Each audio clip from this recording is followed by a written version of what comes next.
Oscar-nominated director Roland Joffe sat down recently to speak about his film There Be Dragons, a story set during the Spanish Civil War about the life of Saint Jose Maria Escriva. Roland Joffe, as an agnostic, why did you decide to make a film about a Catholic saint? Because I thought this was a very important man, for one thing. A saint, after all, is a hero of the church. That's a hero of some billion or so people. This is a man of significance and importance. Also because I think that it ill behooves us, whatever we are as human beings, to not take religion seriously. I mean, I just think that's stupid. Religious expression is vitally important to many people. It's the web and woof of our history. You could argue that it's innately in our nature. And I don't think it's the job of a writer to say, well, because I find it difficult to believe, I should then disrespect the belief of others. I think the job is much more interesting to say, well, okay, let me come at this from the position of an outsider, but let me absolutely honour the truth of what this man is saying. And the truth of what he had to say is extremely important and creative and vital. And I suppose in some ways there might be a certain freedom from being able to approach the life of a saint from a slightly different position, because maybe one can be freer in sort of interpreting the rules. But I think that religion always has been, still is, and will be for a long time, part of a crucially important web and weft of human life. How has making this film influenced your view of the Catholic Church? Well, I've had an ongoing relationship with the Catholic Church really all my life. I mean, some of the members of my adopted family were Catholic, or High Church of England, which was often the same kind of thing. And, you know, I spent a childhood visiting the great cathedrals of Europe, so there's no way in which I wouldn't feel that the Catholic Church isn't kind of integrally involved in the human history. I think probably, though, it's made me think about something to do with saintliness that's really quite important. And one of the things that strikes me is that saintliness, in some senses, is not really a life. It's as though saintliness is a series of acts.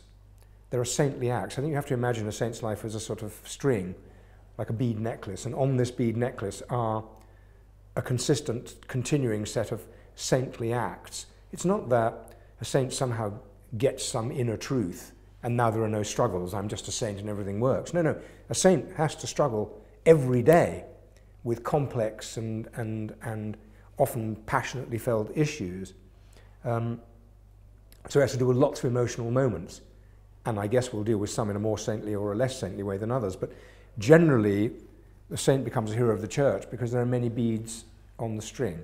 But why is this important? I think it's very important because when we say that each individual can be a saint, we don't really mean individuals are lesser mortals. What we mean is the number of saintly moments may be much less. Maybe a person has 2 or 3 in their life and not, you know, a larger number. And that's very, very important because we're not saying saints are not human. We're saying saints are fundamentally and totally human. It's their very humanity that enables them to be saints. Therefore, they say something very important to us, which is not a saint is something you cannot aspire to be. It says saintly moments, doing saintly things, forgiving somebody, showing a particular kind of charity, a particular kind of warmth, a particular kind of connection to others. Those are within your remit. It may be that you are also a teacher or an electrician or a plumber and you don't have time to put many beads on your necklace, but you can have some. And therefore you and the saint are of the same breed. You are, in the eyes of God, somebody that he loves and cares about. And next question. What struck you as the most interesting part of Jose Maria's life? For me, I think the most interesting part of Jose Maria's life is the way he wrestled with doubts. And I think, again, this is a very, very important thing to understand. And certainly, for me, I think this was an interesting thing for me to think about and ponder. Again, people confuse religion with certainty. The religious enterprise is not really an enterprise of certainty. It's an enterprise of discovery. It's an enterprise of beginning to develop a relationship and understanding with something bigger than oneself. Well, obviously, that's going to involve all kinds of questions and all kinds of doubts. And I think one of the things that Josemaria and many other saints enable us to understand is that feeling doubt, wrestling with doubt, confronting doubt, sharing doubt is part of the religious experience. It's not that religion sort of is the universal panacea to everything. In many ways, it may make life more difficult to live than just accepting the sort of daily status quo. So I think for me it was very, very important to understand that the doubts of a saint like Josemaria or the doubts of a saint like Mother Teresa are the very stuff of their saintliness, that they were big enough to encompass uncertainty. Even in the face of God, they could stand before God and say, "Forgive me, but I doubt, I am human."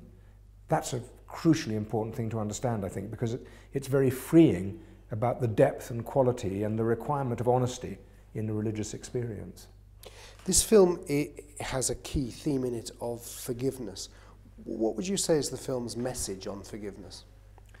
I think the film is very clear that forgiveness is the central Christian message. Love is, of course, a central Christian message, but love and forgiveness is a particular gift that Christianity lays out, I think, before human beings.